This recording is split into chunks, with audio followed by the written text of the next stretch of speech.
एक भगवान का भजन ही ऐसा है जो महान उत्तम गति प्रदान करता है, और दूसरे जो साधन हैं तीर्थयाटन उपवास आदि, इनसे पुण्य लाभ होता है, पुण्य क्षीण हो जाते हैं। अपराध बने तो तत्काल पुण्य नष्ट हो जाते। साधु अवज्ञा तुरत भवानी, कर कल्याण अखिल के हानि। भजन अविनाशी होता है, रुक जाएगा, अपराध किया है तो दंड मिलेगा, पर वो भजन नष्ट नहीं होगा। जहां अपराध क्षय हुआ फिर भजन प्रारंभ हो जाएगा, तो उसको उत्तम गति मिलती ही है जो प्रभु का भजन करते हैं। नाम जप, नाम कीर्तन, सत्संग, लीला गायन, लीला श्रवण, श्रीअंग सेवा, ये संपूर्ण भजन है। माला से नाम जप करना भजन का एक अंग है, संपूर्ण भजन यही है। सब में भगवत भावना करना, ये भजन ही है जो सर्वोत्तम गति प्रदान करता है। जैसे उपवास है, उससे पुण्य होता है, तीर्थयाटन है, शास्त्रों का स्वाध्याय है, अतिथि सेवा है, आदि आदि। यदि ये निष्काम भाव से हो तो भजन की तरफ वृत्ति मुड़ जाएगी, सकाम भाव से हो तो पुण्य बनेगा और उसका परिणाम सुखद सामग्रियां, सुखद परिस्थिति आएगी, पर वो टिकाऊ नहीं है। मौन रहना, फल मूल खाना, या वायु पी कर रहना, या सिर मुंडन करा के, या कुटी बनाकर, या जटा धारण करके भूमि पर शयन करना, जल में प्रवेश होकर भजन मंत्र आदि अनुष्ठान करना, ये सब यदि शुद्ध भाव नहीं है तो ये निष्फल ही समझो। निष्फल का मतलब ऊपर के लोकों में जाके सुख भोगोगे, फिर तुम्हारा जन्म होगा। शुद्ध भाव, शरीर को लेकर जितने भाव सब अशुद्ध भाव कहे जाते हैं। शरीर देहाभिमान भाव से ये भोगना है, देखना है, सुनना है, छूना, प्रभु से विमुख, वो सब अशुद्ध भाव है। प्रभु को देखना, प्रभु से बात करना, प्रभु से मिलना, प्रभु के संग रहना, प्रभु का चिंतन, ये सब परम शुद्ध भाव। देहाभिमान से जो भी क्रियाएं होती हैं सब अशुद्ध, क्योंकि अभिमान है, इसलिए वो भगवत प्राप्ति में समर्थ नहीं है। भगवत भाव से सांसारिक क्रिया भी समर्थ हो जाती भगवत प्राप्ति के लिए। भाव तो यहां करें कि यदि भाव शुद्ध नहीं है तो ये सब जन्मने मरने वाले चक्र में ही रहता है, उससे विमुख नहीं हो पाता। जब कोई भजन करता है तो उसको तत्व ज्ञान होता है। बड़ी अमृतमयी बात है। ज्ञानेन कर्मणा वापि जरा मरण मेवच व्याधयश्च प्रहीयन्ते प्राप्यते चोत्तमम पदम। वो ऐसे उत्तम पद को प्राप्त होता है जो भजन करता है, क्योंकि उसको तत्व ज्ञान हो जाता है। तत्व ज्ञान हो जाने पर उसके ऊपर रोगों का प्रभाव नहीं पड़ता, जरा वृद्धावस्था का प्रभाव नहीं पड़ता, और मृत्यु का भी प्रभाव नहीं पड़ता, और उत्तम पद की उसको प्राप्ति होती है। अगर वो मोक्ष चाहे तो मोक्ष, प्रेम चाहे तो प्रेम। तत्व ज्ञान उसे वेदांत पढ़ के नहीं करना होगा। कई बार कहा है कि नाम में इतनी सामर्थ्य है कि आप नाम को पकड़ के निरंतर चिंतन में लाइए तो तत्व ज्ञान हो जाएगा।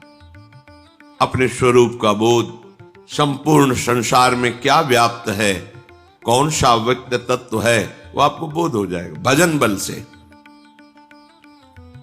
जैसे बीजानि हिरण्य दग्धानि न रोहन्ति पुनर्यथा ज्ञान दग्धैस् तथा क्लेशैर् नात्मा संयुज्यते पुनः। जैसे आग में पकाया हुआ दाना पुनः अंकुरित होने के योग्य नहीं रह जाता। गेहूं, चना, कोई भी हो, भुन जाए, भुनने के बाद उसे आप खेत में डाल दीजिए, चाहे जितना खाद पानी लगाइए, अंकुरण नहीं होगा। ऐसे ही जिसको तत्व ज्ञान हो जाता है या भगवत प्रेम प्राप्त हो जाता है, तो उसके हृदय में कभी कोई वासना नहीं जगती। वो दिखाई देता है वैसे ही दाना, पर अंतर हो गया, एक में अंकुरण होगा और उसमें अंकुरण नहीं होगा। ऐसे ही भगवत प्राप्त तत्वज्ञानी महापुरुष के हृदय में कभी भी मनाखष्टानेन्द्रियाणि प्रकृति स्थानि कर्षति, ये जो प्रवाह है ये जागृत नहीं हो सकता। जैसे भुने हुए दाने में अंकुरण नहीं होता। उसके हृदय की अविद्या नष्ट हो जाती है, बिल्कुल हृदय में कोई चिंतन का क्लेश नहीं, आत्मानंद से परिपूर्ण हृदय हो जाता है।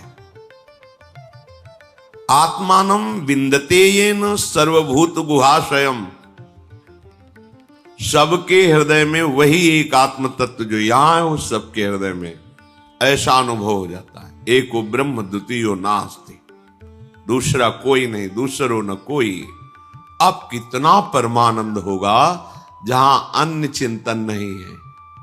ये जो सुख की स्फुरणा होती है, ये उसी आनंद सिंधु के एक बिंदु के सीकर से है। और आनंद समुद्र में अवगाहन करने लगे तो कितना सुख होगा, कल्पना भी कोई विषयी पुरुष नहीं कर सकता।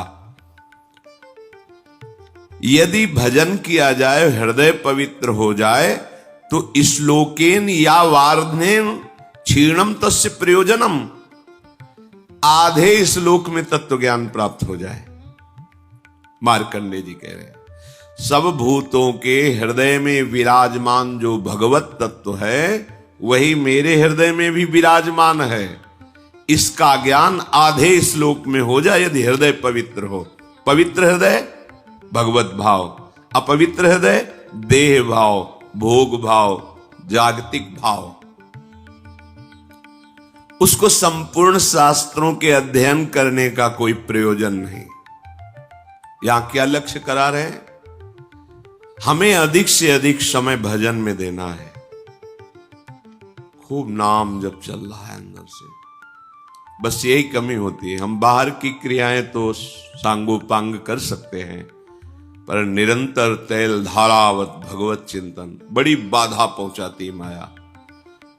भजन के जो बड़े सूरवीर हैं, उनको भी परास्त करने के लिए ऐसे ऐसे जाल रचती है।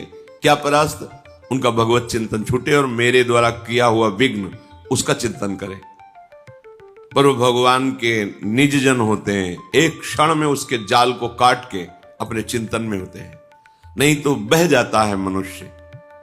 अब हमसे भजन नहीं होगा, ऐसी विपत्ति आ गई, ऐसी समस्या आ गई, वो उसी चिंतन में इतना डूबने लगता है कि अब भगवत चिंतन छोड़। यही तो माया जाल रच रही थी तुम्हारा भगवत चिंतन छुड़ाने के लिए। बहुत विचित्र, तुम्हें दिखाई नहीं दे रही।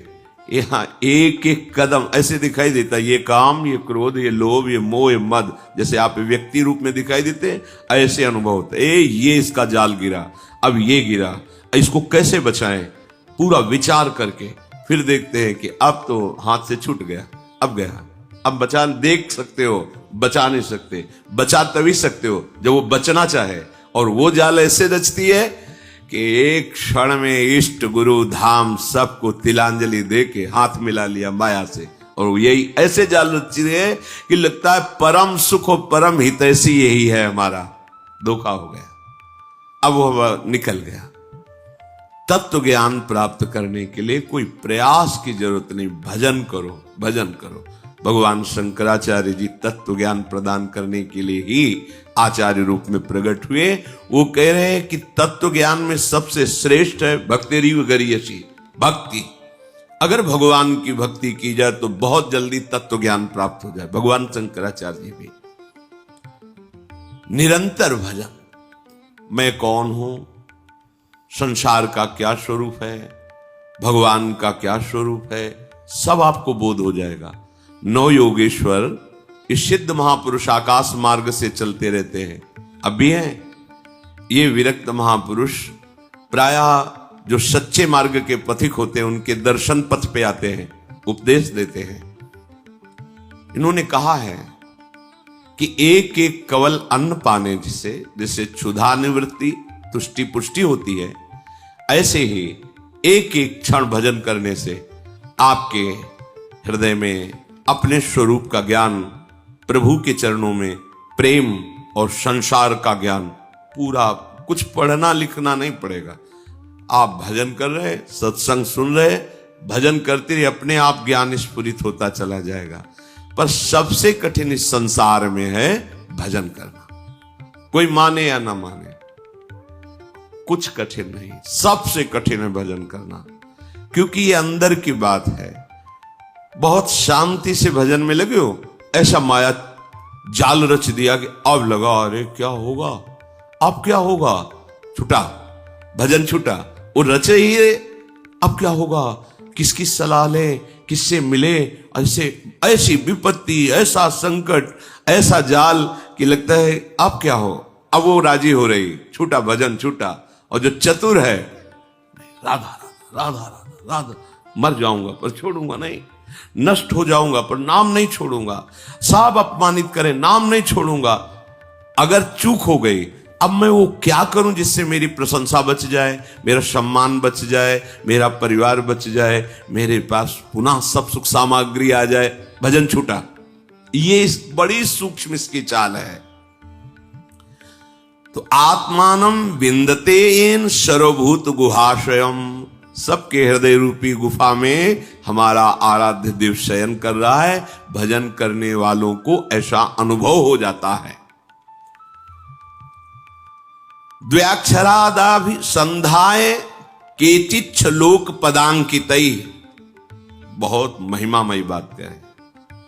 सतैरन्नै सहस्त्रैश्च प्रत्ययो मोक्ष लक्षणम, कोई प्रभु के 2 अक्षर का नाम पकड़ ले,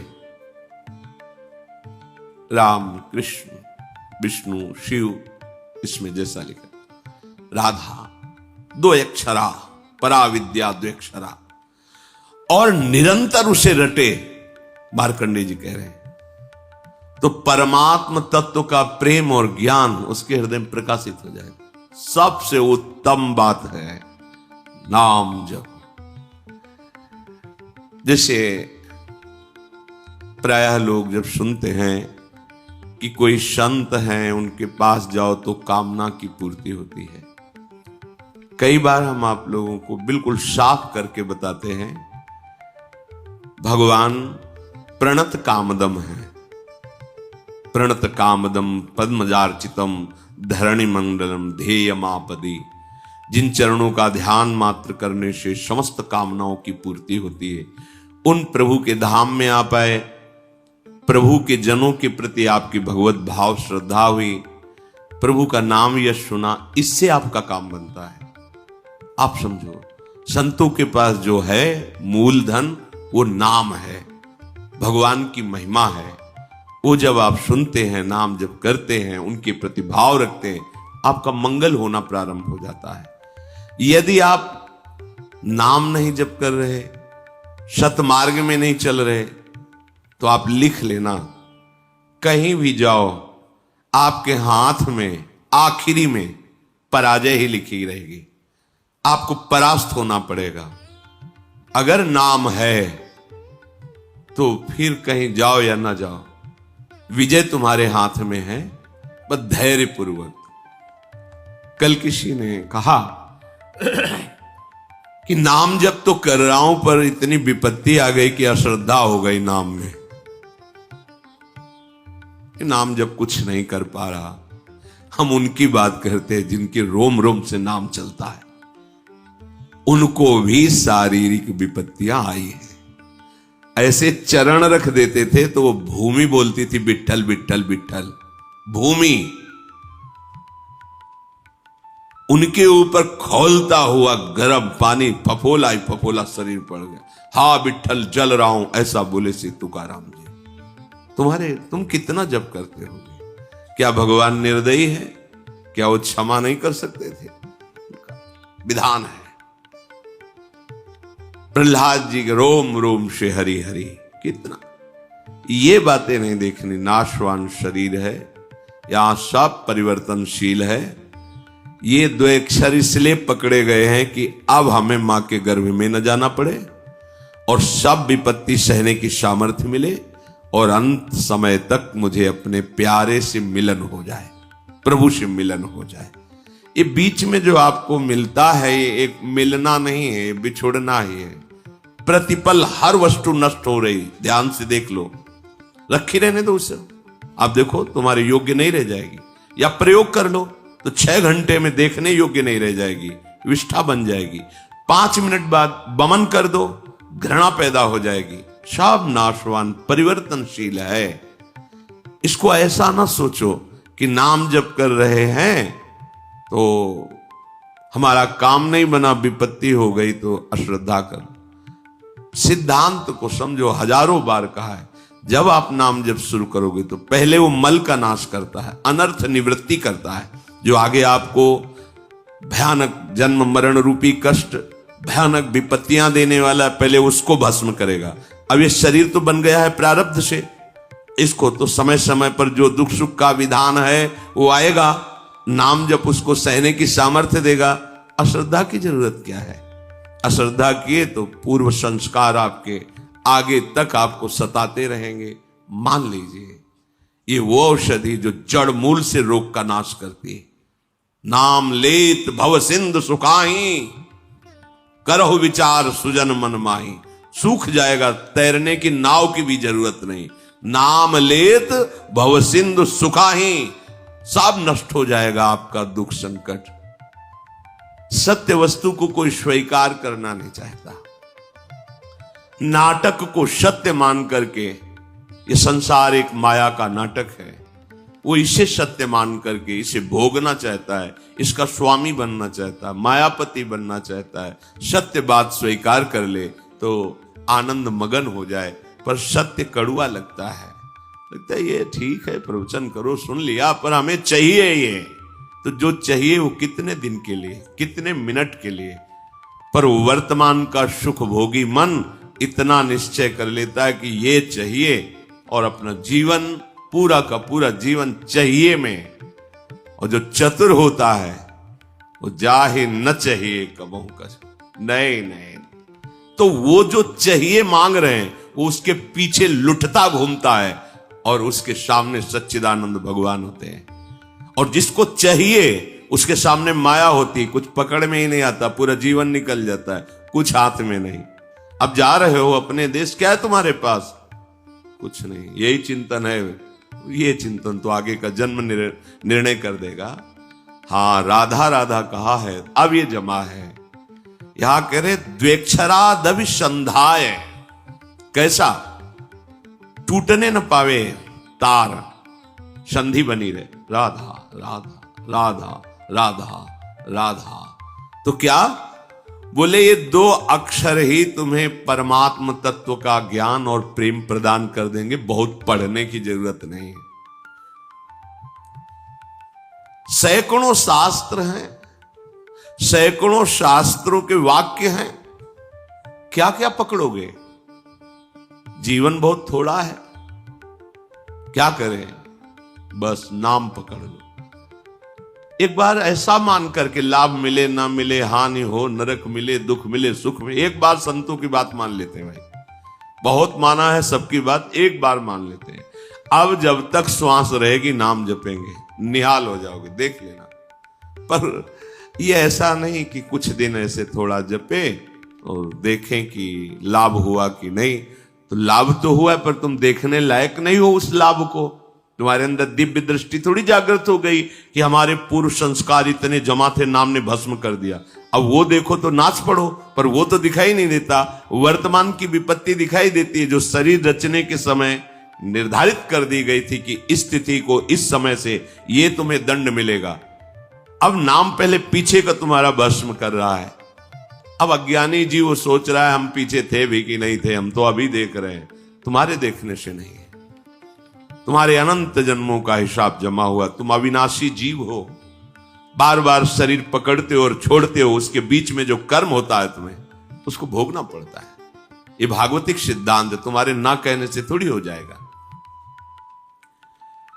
तो जो बोध है, मोक्ष है, प्रेम है, ये आपको सहज में प्राप्त हो जाएगा यदि 2 अक्षर द्वेक्षरादविसंधाय, अपनी जीभ से जोड़ते रहो, राधा राधा राधा राधा।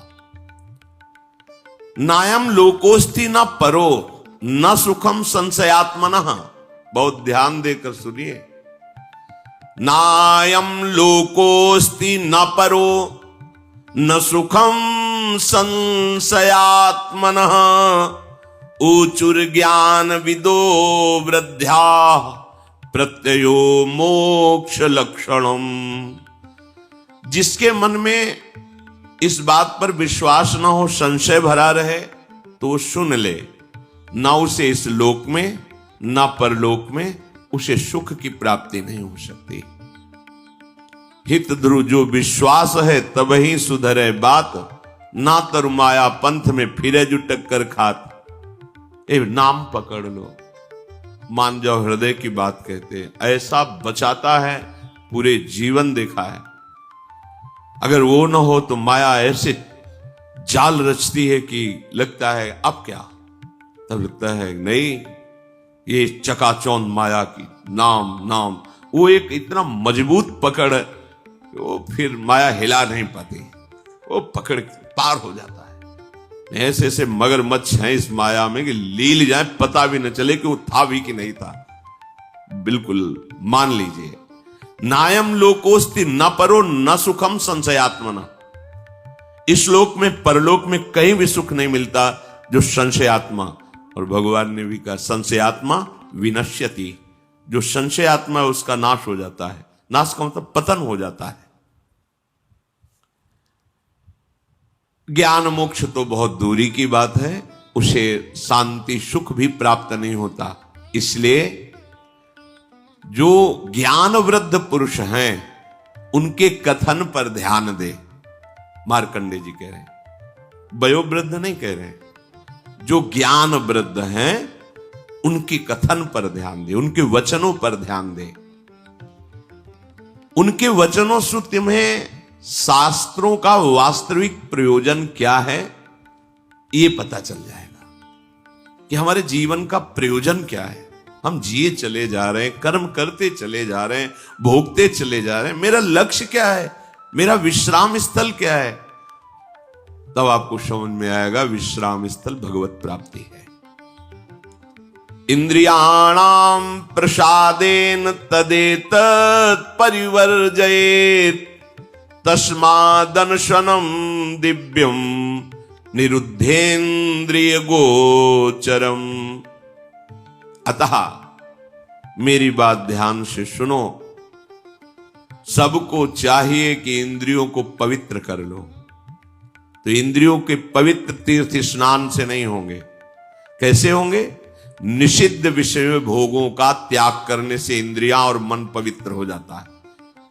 जो धर्म कहता है भोग लो, धर्म विरुद्ध यदि भोग भोगा, हर इंद्री का भोग है।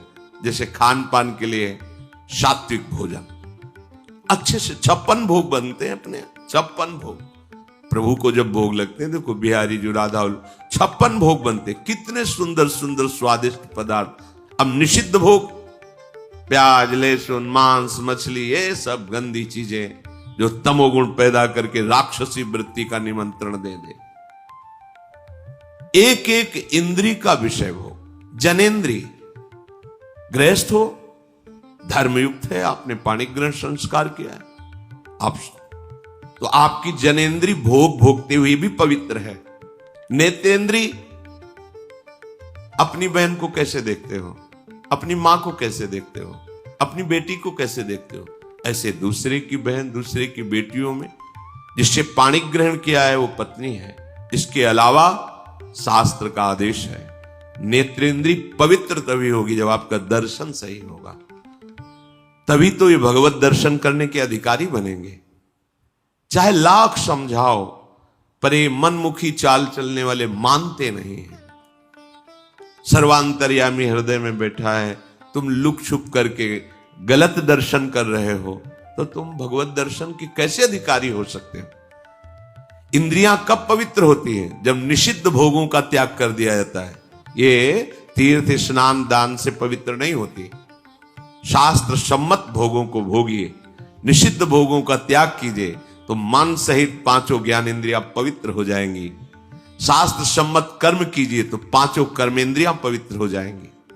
बचा क्या? आत्मा तो पवित्र है ही, वो कभी अपवित्र हो ही नहीं सकती। बात बन गई। इंद्रियों की निर्मलता विषय भोगने से रोकने से होती है। विषयों के सेवन से इंद्रियां मलिन हो जाती हैं। बड़ा गूढ़ रहस्य है ये। इंद्रियों की पवित्रता विषय भोगों में जाने से रोकने से होती है, उनमें सामर्थ्य आती है। आगे प्रसंग आता है, जब गांधारी जी ने सुना कि धृतराष्ट्र जी के साथ हमारा ब्याह हो रहा है और वो नेत्रहीन है, ब्याह तय हो गया। रेशम का कपड़ा लिया, कई परत लगाए, आजीवन के लिए आंख में बांध लिया। जब मेरा पति संसार को नहीं देख सकता तो मैं संसार को कैसे देखूंगा? नेत्रेंद्र की ढक लिया उसे। जब महाभारत का बड़ा भयानक युद्ध चल रहा था, तब गांधारी ने दुर्योधन से कहा कि आज तक हमने अपनी दृष्टि शक्ति को संचित किया है, तुम निर्वस्त्र होकर मेरे सामने आ जाओ, मैं पट्टी खोल दूंगी। एक बार देखूंगी, वज्र की भी ताकत नहीं कि तुम्हारे शरीर में खरोच पैदा कर सके। तुम्हारा वज्र के समान शरीर हो जाएगा। हो गया। एकांत में निर्वस्त्र होकर आ रहा था। भगवान बड़े लीला, जानते थे कि पतिव्रता है गांधारी और नेत्र आज तक बंद किए रहे तो दिव्य शक्ति जागृत हो गई, ऐसा ही हो जाएगा। जय भगवान को दिया देखा तो ऐसे, ये बच्चे हो तो कहां जा रहे हो? वो माँ ने कहा है कि ऐसे, ये तुम बच्चे हो, नंगे जाओगे? अरे माँ ने कहा निर्वस्त्र तो ऊपर के कपड़े हटा दो, नीचे के कपड़े हटा दो, लेकिन मध्य में तो रखो ना। क्या हम कह रहे कपड़े हटाने की बात कही, पत्ते ही लगा लीजिए, इतना तो कर लीजिए। हाँ आपने ठीक सलाह। जेवी गांधारी ने पट्टी खोली, सामने देखा, तो आज्ञा का पालन क्यों नहीं हुआ? निर्वस्त्र क्यों नहीं रहे? और क्या बोले कि श्री कृष्ण ने समझाया, जा यहीं से तोड़ा जाएगा तेरा, यही तेरी मृत्यु का कारण बनेगा। बेटा तूने चूक कर दी, यहीं से तू कमजोर हो। वही मारा था। जहां मारते थे तो चिंगारियां उठती थी गदा की, कहीं कुछ भी नहीं हो रहा था दुर्योधन का, लेकिन वहीं तोड़ा। जंघा से ऐसे पत्ते बांध लिए थे, वहीं तोड़ा, वहीं से उसका एक नेत्र शक्ति को रोक लिया। तो कितनी बड़ी सामर्थ्य। जो वाणी से मौन रहते हैं, कभी असत्य भाषण नहीं करते, नाम जप करते, वो अगर बोल दे होश में हो जाना, बिल्कुल सत्य हो, क्योंकि उनकी वाणी की सामर्थ्य जागृत हो चुकी है।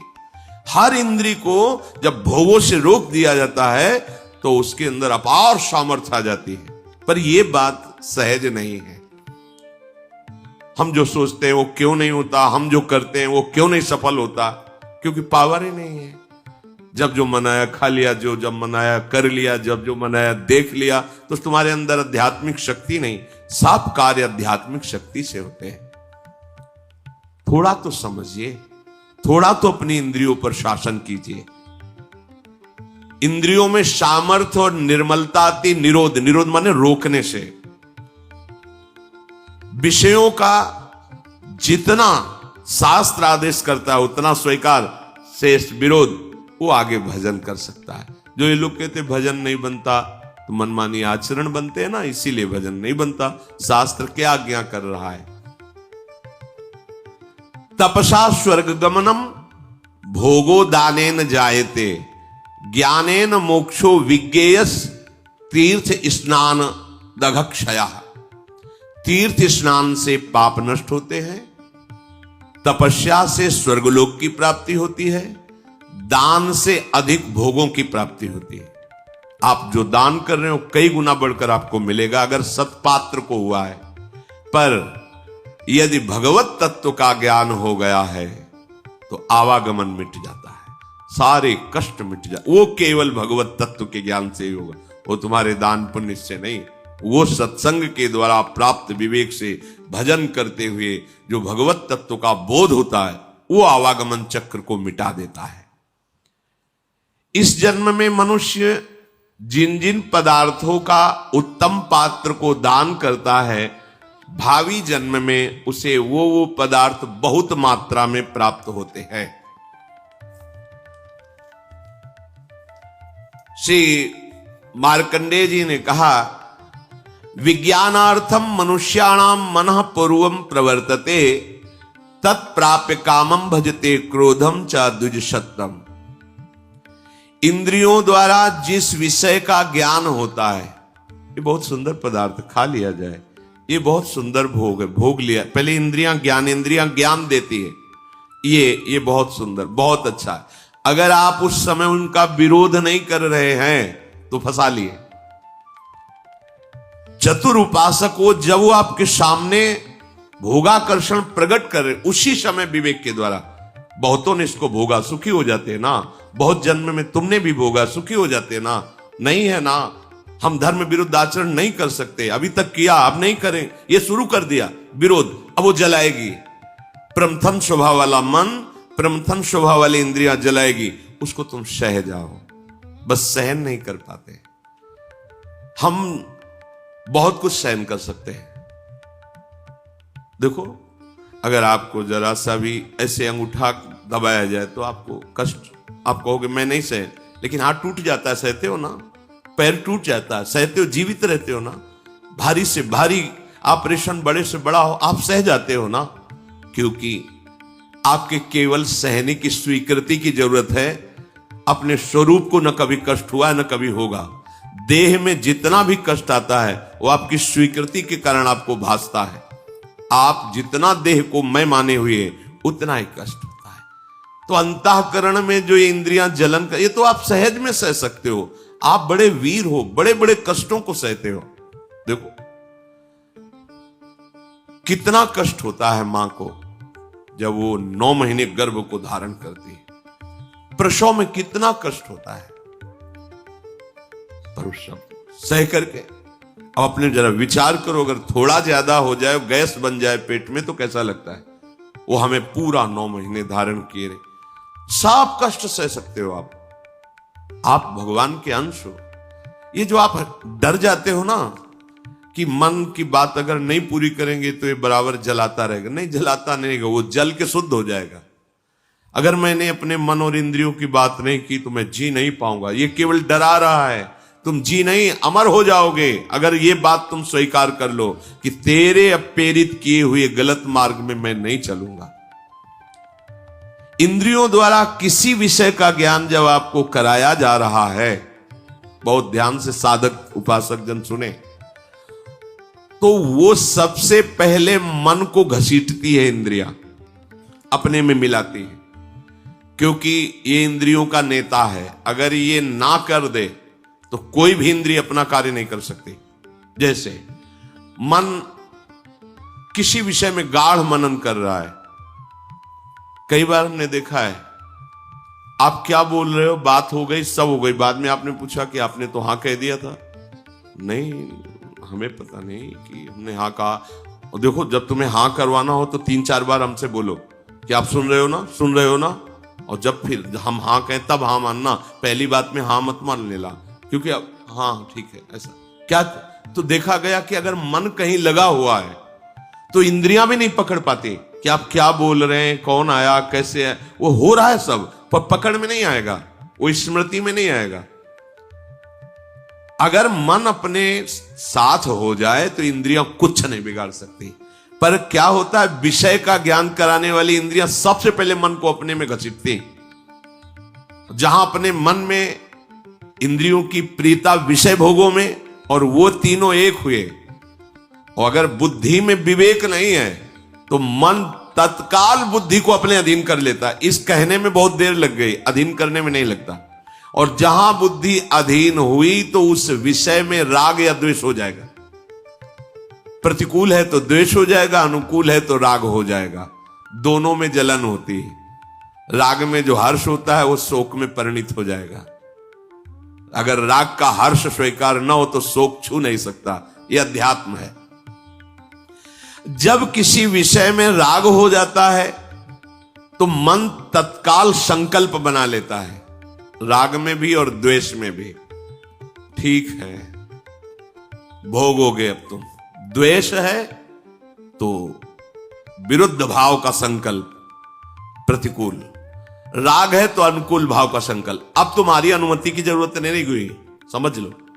जहां इंद्रियां विषय में आसक्त हुई, मन को अपने में मिलाया, मन ने बुद्धि को घसीटा, तहां तत्काल संकल्प बनाएगा। और जहां संकल्प बना तो तुम अब क्रिया को नहीं रोक सकते, क्रिया हो जाएगी। क्रिया आरंभ हुई कि अभीष्ट उसका फल तुम्हें भोगना पड़ेगा। अभीष्ट उसका परिणाम, अशुभ शुभ जैसी क्रिया बन रही है उसका फल भोगना पड़ेगा। इसके कहने का क्या तात्पर्य? आप पहली ही दशा में रोक सकते हो। जब कोई विषय इंद्रियों को आकर्षित कर रहा, उसी समय विवेक से सावधान। जो सत्संग में सुना है, जो शास्त्रों में कई बार हमने कहा है कि आप लोग कुछ सत्संग चयन करके रखो, जो मन पर कहे गए हैं, जो इंद्रियों पर कहे गए हैं, जो वैराग्य प्रकरण में कहे गए हैं, जो धर्म युक्त। तो जहां मन आपका, तो तुरंत उस सत्संग को दोबारा सुनो। शास्त्र में जो लिखा है वहां तुरंत पहुंचाओ, या सत्संग की बात तुरंत लाओ। नहीं नहीं, ये गलत है। वो संकल्प बनने नहीं पाएगा, वो पूरा सिस्टम घसीट नहीं पाएगा कि मन बुद्धि को अधीन कर लिया, और मन को इंद्रियों ने अधीन कर लिया, इंद्रियों को विषय ने अधीन कर लिया, अब संकल्प बन गया, क्रिया हो गई। इतना समय कैसे दे दिया? असावधान साधक भ्रष्ट हो जाता है। देखो, इस खेल में तुम उतारे गए हो, इसे न समझो। आपको परिपक्व, एक खेल है भगवान के लिए, दोनों पक्ष भगवान के हैं। जैसे मान लो दो प्रदेशों से कबड्डी का खेल हो रहा, बोले एक तरफ उत्तर प्रदेश, एक पर अमुक प्रदेश है, तो है किसका? भारत सरकार का ही तो दोनों प्रदेश है, दोनों भारत सरकार के ही हैं। पर उसमें एक विजयी होगा, एक का सम्मान होगा, और एक पराजित होगा। वो अपने हृदय में निरुत्साहित भी हो सकता है, पर है वो दोनों सरकारी। ऐसे ही माया और भक्ति, ये दो का पक्ष है। भगवान की ही भक्ति और भगवान की ही माया है। अब आपको भेजा गया कि दो पक्ष में चयन करो, खेल होगा, होगा पक्का होगा। अब कुछ तो भक्ति पक्ष में आ गए और बहुत ज्यादा मात्रा में माया पक्ष में चले गए। अब उसका पक्ष का जो प्रभाव है वो तो पड़ेगा, भक्ति के प्रभाव का पक्ष पड़ेगा, पर दोनों पक्षों को एक दूसरे में जाना होता है। ऐसा नहीं कि अभक्त कभी भक्त संयोग ही नहीं प्राप्त करते, पर वो भक्त उपदेश नहीं स्वीकार करते, नहीं वो भक्त न रह जाए। इस माया के पक्ष में जब भक्त जाए, तो जाने का मतलब पैरों से चलना नहीं है, या मन और इंद्रियों का व्याध। जब हमारा कोई भोग आकर्षण हो रहा है, कोई प्रपंच में राग द्वेष वृत्ति जा रही है, उस समय बिल्कुल होश में, क्योंकि अब आप बोलने जा रहे हो कबड्डी कबड्डी, वहां पकड़ के तुम्हें पछाड़ दिया जाएगा। जहां विषय बिल्कुल सावधान, द्वैक्षर आपकी जिब्या, राधा राधा अंदर हो, सावधान। कौन पकड़ रहा है? काम क्रोध लोभ मोह मद मत्सर, कौन आक्रमण कर रहा है? बस अब बच जाओगे, जीत जाओगे। अरे हमें तो कोई पकड़ ही नहीं सकता। अब यहां पकड़ाने के लिए जाते हैं, बचने के लिए थोड़ी जाते हैं। जब विषय आकर्षण हो जाता है तो हम बचना थोड़ी चाहते हैं। देखो ना, हम तो अपने को वहां फंसाना चाहते हैं। विषय सेवन जहां हुआ, अब संकल्प बना, क्रिया हुई, अब विषय सेवन का परिणाम बता रहे। विषय सेवन जहां हुआ तो उत्कृष्ट माने सबसे ज्यादा आसक्ति पैदा हो गई। अब मैं इसके बिना जी नहीं सकता या जी नहीं सकती, ये बात आ गई। देखो, परम स्वतंत्र भगवान का अंश इंद्री के विषय में इतना फंस गया कि वो ये कहने लगा कि अब मैं इसके बिना जी नहीं सकता। देखो चमत्कार राग का, देखो आसक्ति का। 20-21 वर्ष बच्चा बच्ची को माता पिता अपने प्राणों से अधिक प्यार किए, वो एक इंद्री के विषय ने, जनेंद्री के विषय ने आकर्षण कर लिया, तो 21 साल का प्रेम सेवा सम्मान प्रीता सब में आग लगा के भाग गए। लौट कर नहीं देखा कि मेरे स्वजनों को मेरे विरह में कितना दुख हो रहा होगा, नहीं देखा। एक इंद्री के विषय ने धर्म, मर्यादा, प्रेम सब मिट्टी में मिला दिया। एक इंद्री का विषय। और फिर जिसकी सारी इंद्रियां स्वतंत्र हैं, फिर क्या होगा? सोचो, फिर क्या होगा? दुर्दशा ही तो होगी। विषय सेवन के प्रति उत्कृष्ट आसक्ति, और आसक्ति बराबर रहेगी नहीं, यह भी ध्यान, बहुत ध्यान से सुनो, शास्त्र है। फिर उसमें प्रतिकूलता होगी। अब धीरे धीरे, अब जिस विषय के लिए आसक्ति हुई थी उस विषय में सुख है नहीं, तो बहुत सेवन किया पर वो बात नहीं बनी जो अंदर चाह थी। सोचता है इस पे तो नहीं है, उस पे है, और जहां उस पे नजर गई तो अब इससे प्रतिकूलता शुरू हुई। अब प्रतिकूलता शुरू हुई, अब द्वंद्व शुरू हो गए। अब द्वंद्वों में पिसता हुआ पूरा जीवन नष्ट हो गया, दुर्गति प्रारंभ होती चली जाती है। बस ये समझ में कहां आता है? ये कहां समझ में आता है कि हम फंस गए, हमारे द्वारा ऐसा कृत। सच्ची मानिए, यदि एक पत्नी व्रत ले लें तो आपको कुछ दिन के बाद घृणा हो जाएगी। ये धर्म है, क्योंकि वहां कोई सुख ही नहीं है। कुछ दिनों के बाद यदि आप ठीक धर्म से चलते हैं तो आपको ऐसा लगने लगेगा बस। कितने ऐसे गृहस्थ उपासक श्री जी के शरण में हैं जो पति पत्नी सहित आजीवन ब्रह्मचर्य का नियम लेके रह रहे हैं। क्यों? किसी ने सिखाया क्या? नहीं, धर्म से चले। उनको लग गया कि नहीं नहीं, सुख तो प्रियाजू के नाम रूप लीला धाम में है, अब जीवन बर्बाद में है। कितने ऐसे। अगर आपका धर्मयुक्त सेवन नहीं तो वृद्धावस्था तक तुम्हारा चांचल्य मन, चांचल्य इंद्रियां, ये बंद नहीं होगा। बहुत छलावा है, बहुत छलावा है, जिसे समझ नहीं पाते, पूरा जीवन छल जाता है।